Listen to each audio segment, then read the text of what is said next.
പാർവതി, നോക്കൂ, ഇപ്പോൾ താങ്കൾ പറയുന്ന ഈ കാര്യങ്ങൾ അത് സംഘടനയുമായി ബന്ധപ്പെട്ട് അതിനുള്ളിലെ ആളുകളുമായി ബന്ധപ്പെട്ട പ്രശ്നങ്ങളൊക്കെ അങ്ങനെ ആളുകളോട് അന്വേഷിച്ച് ആ നിലയിൽ മനസ്സിലാക്കാൻ സാധാരണഗതിയിൽ സാധിക്കും. പക്ഷെ അതിനപ്പുറം ചില ഗുരുതരമായ കാര്യങ്ങളിലേക്ക് ഇന്ന് കാര്യങ്ങൾ മാറുന്നുണ്ട്. നിങ്ങളുടെ വാർത്താ സമ്മേളനത്തിലടക്കം ആ ഓഡിയോ ബൈറ്റ് അത് നമ്മളും കേൾക്കുന്നുണ്ട്. പിന്നീട് അതിൽ പത്മജയുടെ പ്രതികരണം വരുന്നത് വളച്ചൊടിച്ചു, അങ്ങനെയൊന്നും ഉണ്ടായിട്ടില്ല എന്നുള്ളതൊക്കെയാണല്ലോ. അപ്പോൾ നോക്കൂ, വലിയൊരു ഗുരുതരമായ ആരോപണമാണ്. താങ്കളെപ്പോലെ ക്രെഡിബിൾ ആയിട്ടുള്ള ഒരു വ്യക്തി പൊതുസമൂഹത്തിൽ വന്ന് ഉന്നയിക്കുമ്പോൾ അതിനെ സാധൂകരിക്കേണ്ട ഉത്തരവാദിത്തം കൂടി താങ്കൾക്കുണ്ടല്ലോ, അല്ലേ? അല്ല, ഞാൻ പറയുന്നത് പത്മജ മേനോന്റെ ആ ബൈറ്റ് മാത്രമേ എനിക്കറിയാവുള്ളൂ. അങ്ങനെ ഒരു പടം വരുന്നതിനെ കുറിച്ച് ശ്വേത എക്സിക്യൂട്ടീവ് കമ്മിറ്റിയിൽ പറഞ്ഞതായി അവർക്കാർക്കും അറിയില്ല. ജനറൽ ബോഡിയിൽ പറഞ്ഞിട്ടേ ഇല്ല. ഇത് രണ്ടും അറിയാത്ത സ്ഥിതിക്ക് മറ്റൊരു പ്രധാനപ്പെട്ട പാർട്ടിയുടെ ഒരു സംസ്ഥാന നേതാവ് അമ്മ സംഘടനയിലേക്ക് ഇങ്ങനെ ഒരു ആലോചന ഉണ്ടായിരുന്നെന്നും അതുകൊണ്ടാണ് ഞങ്ങൾ ശ്വേതയെ ഒഴിവാക്കുന്നതെന്നും അവരെങ്ങനെയാണ് പറഞ്ഞതെന്നാണ് ചോദിക്കുന്നത്. അതിന് ഉത്തരവാണ് എനിക്ക് വേണ്ടത്. ഞാനല്ല അതിന് ഉത്തരം പറയേണ്ടത്, ഞാനല്ല ആ സ്റ്റേറ്റ്മെന്റ് പറഞ്ഞിരിക്കുന്നത്. എന്താണ് കണക്ഷൻ? 24 ന്യൂസിൽ തന്നെ ഞാൻ അവരുമായിട്ട് ചർച്ച ചെയ്യുമ്പോൾ അവർ പറയുന്നത് നിങ്ങൾ ഇൻഷുറൻസ് ആണ് എന്ന് പറഞ്ഞ് നിങ്ങൾ അവരുടെ കയ്യിൽ നിന്ന് സൈൻ ചെയ്ത് വാങ്ങിയില്ലേ എന്ന്. അങ്ങനെ ഒരു കാര്യമേ അവിടെ നടന്നിട്ടില്ല. ഞാൻ സൈനേ ചെയ്യാത്തൊരു വ്യക്തിയാണ്. ഇവർക്ക് എങ്ങനെയാണ് ഈ ഡീറ്റെയിൽസ് ഒക്കെ അറിയുന്നത്? എങ്ങനെയാണ് അറിയുന്നത്? അവരെ എങ്ങനെയാണ് അൻസിബയെ ജിഹാദിയാക്കുന്നത്? എങ്ങനെയാണ് അവരെ മേത്തച്ചിയാക്കുന്നത്? ആ പെൺകുട്ടി സംസാരിക്കുന്ന ഓരോ കാര്യത്തിനും അവരെ പോലീസ് സ്റ്റേഷനിൽ ഓടിച്ചു കയറ്റുന്നത്? എന്തുകൊണ്ടാണ് ഒരു പെൺകുട്ടി ടാർഗറ്റ് ചെയ്യപ്പെടുന്നത്? അവരെ രാജീവ് കൊടപ്പനക്കുന്ന ഒരു കൺട്രോളറിന്റെ മകനെ മതം മാറ്റാൻ ശ്രമിച്ചു എന്ന് ആരോപിച്ച് അതിനെ ഭീഷണിപ്പെടുത്തുന്നത്? എന്തുകൊണ്ടാണ് അമ്പലത്തിലെ പൈസ വേണ്ട, ഒരു മതസ്ഥാപനത്തിലെയും പൈസ നമുക്ക് വേണ്ട എന്ന് ആർഗ്യൂ ചെയ്യുന്ന ഒരു പെൺകുട്ടിയെ ആ അമ്പലത്തിൽ തന്നെ വിളിച്ച് ഒരു മുസ്ലിമാണ് ഇത് എതിർത്തതെന്ന് പറയുന്നത്? അതിന്റെ പേരിൽ ഈ കുട്ടിക്ക് വർഗീയവാദം ഉണ്ട് എന്ന് പറഞ്ഞ് ഞങ്ങളെയൊക്കെ ഫോൺ ചെയ്ത് പറയുന്നത്? എന്നെ വിളിച്ച് പറഞ്ഞല്ലോ 4 പേരെ മതം മാറ്റാൻ നോക്കിയെന്ന്. എന്തിനാ അങ്ങനെ ഒരു നറേറ്റീവ് ഉണ്ടാക്കുന്നത്? ആർക്ക് വേണ്ടിയാ? ഇത് ചോദിക്കുന്നതാണോ തെറ്റ്? അതിന് ഞാൻ തെളിവ് തരണോ? മനസ്സിലായില്ല പറയുന്നത് എന്താണ്. അല്ല, താങ്കൾ തെളിവ് തരണം എന്നുള്ളതല്ല ശ്രീമതി മാല പാർവതി പറഞ്ഞത്. ഞാൻ ചോദിച്ചത് അല്ലല്ല, താങ്കൾ തെളിവ് തരണമെന്നല്ല, ഒരിക്കലും അങ്ങനെയല്ല. താങ്കൾ ഉന്നയിച്ച ആരോപണം അല്ലെങ്കിൽ താങ്കൾ മനസ്സിലാക്കിയ കാര്യങ്ങളുടെ ഗൗരവമൊന്നും കുറച്ചല്ല ഞാൻ പറഞ്ഞത്.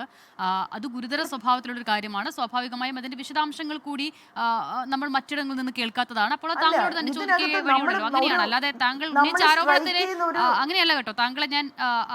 താങ്കൾ അതിൽ പ്രൂവ് ചെയ്ത് പോകണം എന്നുള്ളതൊന്നും അല്ല പറഞ്ഞത് ശ്രീമതി മാല പാർവതി. അത് ഈ ഒരു അവസരത്തിൽ ചോദിക്കാൻ സാധിച്ചതുകൊണ്ട് ചോദിച്ചു എന്നുമാണ്. നമ്മൾ ഇതിനകത്ത് സ്ട്രൈക്ക് ചെയ്യുന്ന അതാണ് ഒരു സ്ട്രൈക്ക് ചെയ്യുന്ന ഒരു നെറേറ്റീവ് ഉണ്ടല്ലോ. നമ്മളിപ്പോ ഇത് നോക്കുമ്പോൾ നമ്മൾ ഈ രാജ്യത്ത് തന്നെ ജീവിക്കുന്നതാണ്. ഈ എന്താണ് ഒരു ഹിന്ദി സിനിമയ്ക്ക് സംഭവിച്ചത് നമുക്ക് എല്ലാവർക്കും അറിയാം. അവിടെ ഒരു പ്രത്യേക സാഫ്രനൈസേഷൻ സംഭവിച്ചതിന് ശേഷം ഒരു പ്രത്യേക തരത്തിലെ സിനിമകൾ മാത്രമേ അവിടെ ഉണ്ടാകുന്നുള്ളൂ. അവിടെ തന്നെ ഉണ്ടാകുന്ന കഥകൾ, ഇപ്പോൾ കാശ്മീരി ഫയൽസ് പോലെയുള്ള സിനിമകൾ നമ്മൾ കണ്ടതാണ്. അവിടെ ഞങ്ങൾക്ക് വളരെ അറിയാവുന്ന ഒരു കാര്യത്തിൽ ഇവിടെ ഒന്ന് മുസ്ലിം ആൾക്കാരെ നല്ല ലൈറ്റിൽ കാണിക്കാൻ പാടില്ല എന്നുള്ള നെറേറ്റീവ് അവിടെ വരുന്നു. ഏതായാലും ഹിന്ദി സിനിമ എന്ന് പറയുന്നത് ഇപ്പോൾ ഫുൾ സ്റ്റോപ്പിൽ വന്ന് നിൽക്കുകയാണ്. മനുഷ്യരെല്ലാം കാണുന്നത് മലയാളവും തമിഴുമാണ്. അപ്പൊ ഇങ്ങോട്ട് ഇങ്ങനെ ഒരു ആലോചനയാണോ വരുന്നത് എന്ന് സ്വാഭാവികമായി ഒരു ആശങ്ക വരുന്നത് തെറ്റാണോ? അത് ഒരു അതിവികാരമാണോ?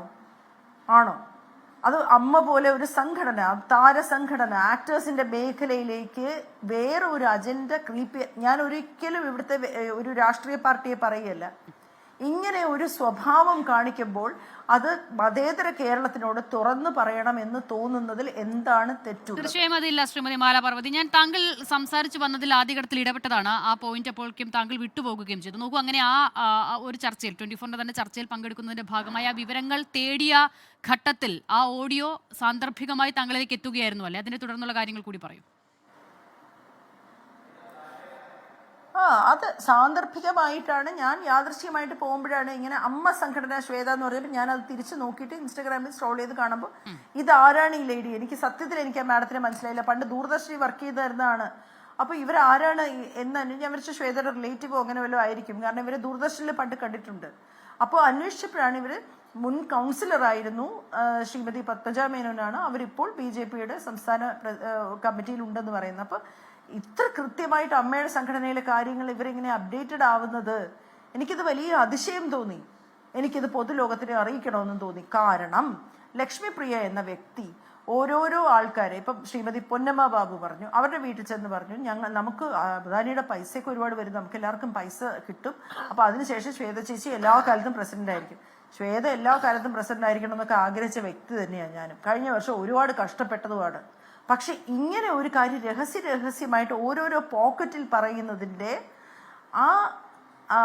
ആ അബദ്ധം അല്ലെങ്കിൽ ആ അപകടം എനിക്ക് മനസ്സിലായി. അതുകൊണ്ട് തന്നെയാണ് ഇത് പൊതുസമൂഹത്തിന് ഇങ്ങനെ ഒരാൾ, നിങ്ങളാരും ഇത് കാണാത്തതല്ല, ഇത് പൊതു ഡൊമെയിനിലുണ്ടായിരുന്ന ഒരു കാര്യം, ഞാൻ ഉണ്ടാക്കിയ വീഡിയോ അല്ല, ഇത് പൊതു ഡൊമെയിനിലുണ്ടായിരുന്ന വീഡിയോ ഞാൻ എടുത്തു കാണിക്കുന്നേ ഉള്ളൂ. ഇങ്ങനെ എന്താണ് ഈ സംഭാഷണം പോകുന്നത്? അമ്മ സംഘടനയ്ക്ക് എന്താണ് ഇത്രയും പ്രസക്തി? എന്തിനാണ് ഒരു BJPയുടെ ഒരു സംസ്ഥാന നേതാവ് ഇതിനെക്കുറിച്ച് പറയുന്നത്?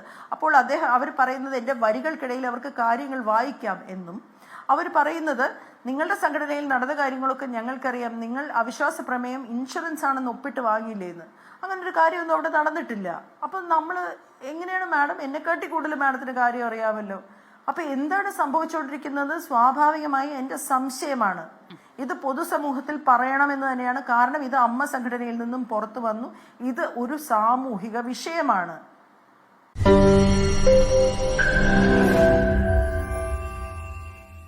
ലോകത്തെവിടെയായാലും ഏത് സമയത്തും 24 വാർത്തകളും ഓഗ്മെന്റഡ് റിയാലിറ്റി പാക്കേജുകളും എക്സ്പ്ലെയിനറുകളും വിശദമായി കാണാൻ ഞങ്ങളുടെ യൂട്യൂബ് ചാനൽ നിങ്ങൾക്ക് സബ്സ്ക്രൈബ് ചെയ്യാം.